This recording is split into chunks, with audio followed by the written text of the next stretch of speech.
Food. We all need it to live. But how we produce and share food has become a big and complicated system. From here on in, let's call this the food system. Now, do you ever think about how everything you eat has got from the field to your fork? Have you thought about who grew it?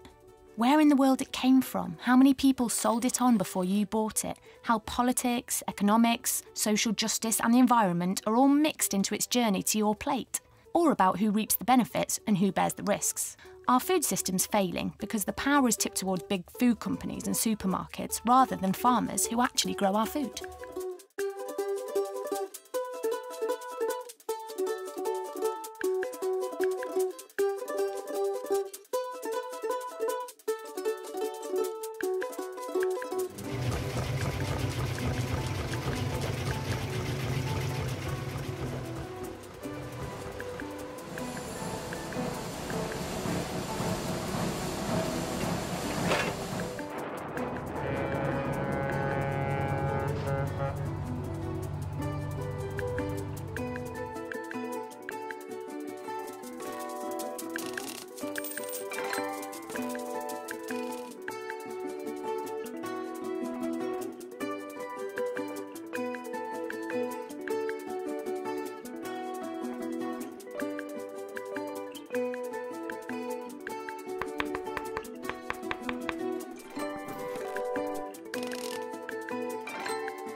As we've seen, food can be sold, bought and eaten all within a few miles of where it's produced. Or it can travel thousands of miles and pass through many different processes. Whatever its journey, the people who hold the power in this system can make huge profits. And those who don't struggle to make a living, or even go hungry.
We live in a world where 870 million people worldwide go hungry, equivalent to the entire population of Europe, the USA, Australia and Canada.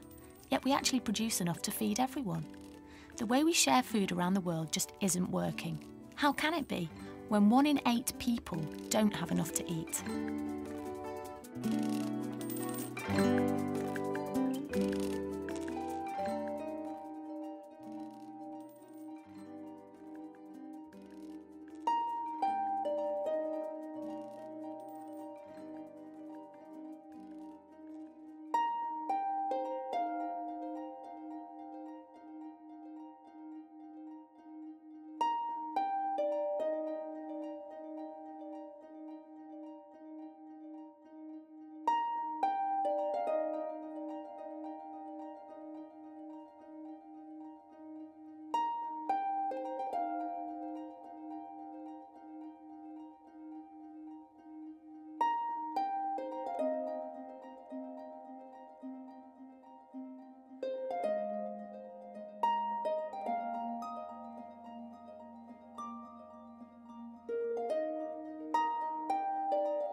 So what can we do?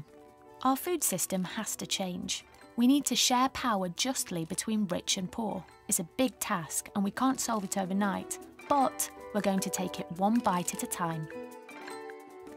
We need aid which gives small farmers a big voice, so they can have their say, boost their bargaining power and earn enough to support their families. Most small-scale farmers are women, yet they often miss out on life-changing aid. This needs to change.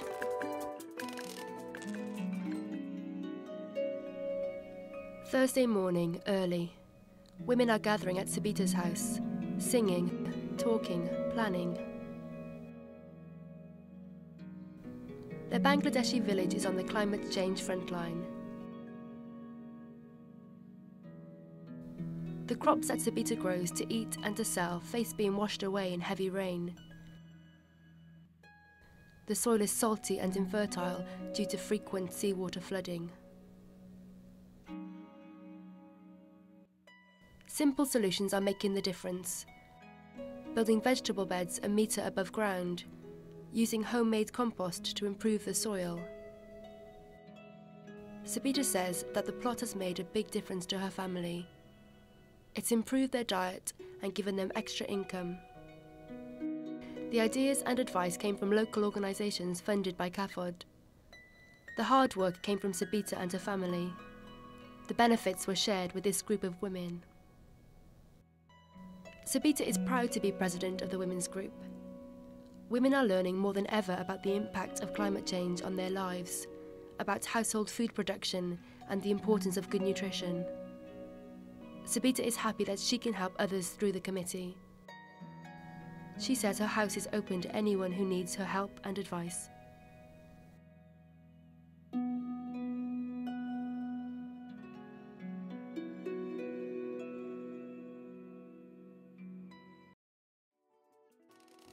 Global food companies can have a big and often hidden influence on government policy.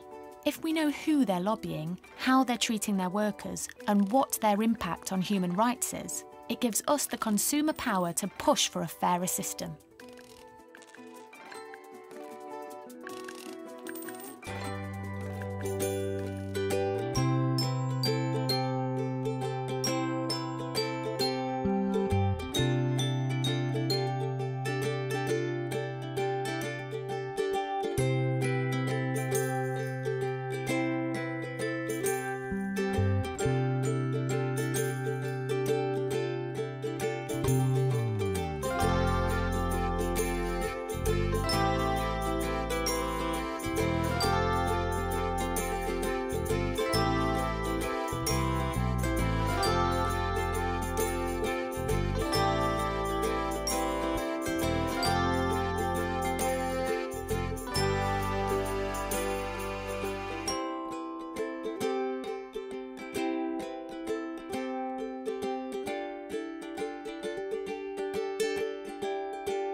Back to your plate of food.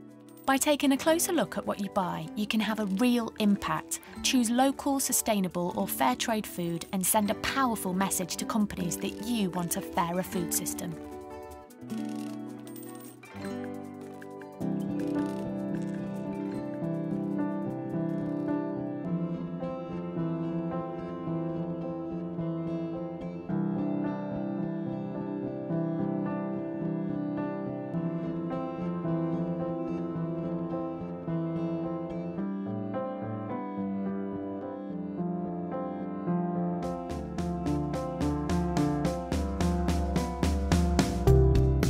The Live Simply Award is an initiative which is specifically targeted at Catholic parishes, and it's really a way for them to put their faith into action and to show through their action how they're living simply, sustainably and in solidarity with the poor. And that means having less and being more. So it's about appreciating the very simple fact that God loves us God is totally within us and among us, that the whole of creation reflects God's love, so that we're able to work more closely with one another for the benefit of the poorest. Been looking at ways that I can save energy. I've got a water meter, looking very carefully at how long I leave lights on and things like that. Basically, the way I would tell my children in my class is really that it's about learning to appreciate what you have, not always be looking for something else, not always be wanting more, and really it's about sharing what we have and making a difference to other people who don't have. One of the things that the Live Simply Award encourages parishes to do is to get involved in campaigning. And CAFOD has just launched our new campaign, Hungry for Change, and we hope that many parishes will be getting involved in it. So on the one hand, we're putting pressure on our government to act, but we're also asking people to look at their own lifestyles and what they put on their plate every day. The Hunger Lunch tries to make us take hunger seriously. It's only a little bit of hunger compared to the hunger being suffered by the people we want to be in solidarity with. So you've got to look at the way that the world is organised and the way the power in the world is organised, and do something about it and challenge it, whether that's challenging the whole food industry, where there is extreme poverty of almost 1 billion people living in extreme poverty. These are things that need to be addressed, and therefore to act, to campaign, to address some of these things with CAFOD and other agencies is a really important part of being in a Live Simply parish. A lot of parishes, like we were, already doing most of them in some form or other, but it's giving it that focus. It says we can do something, but we can do something together. So as a Live Simply parish, follow the CAFOD route and it will help you tremendously.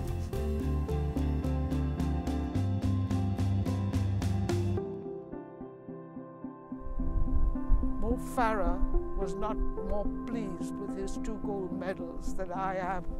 This.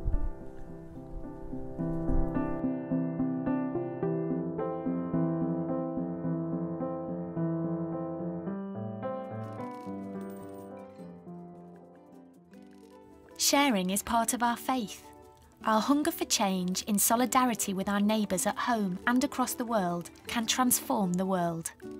By joining our Hungry for Change campaign, you and your community have the power to bring about change for a just and fair future. Take action now for a fairer food system.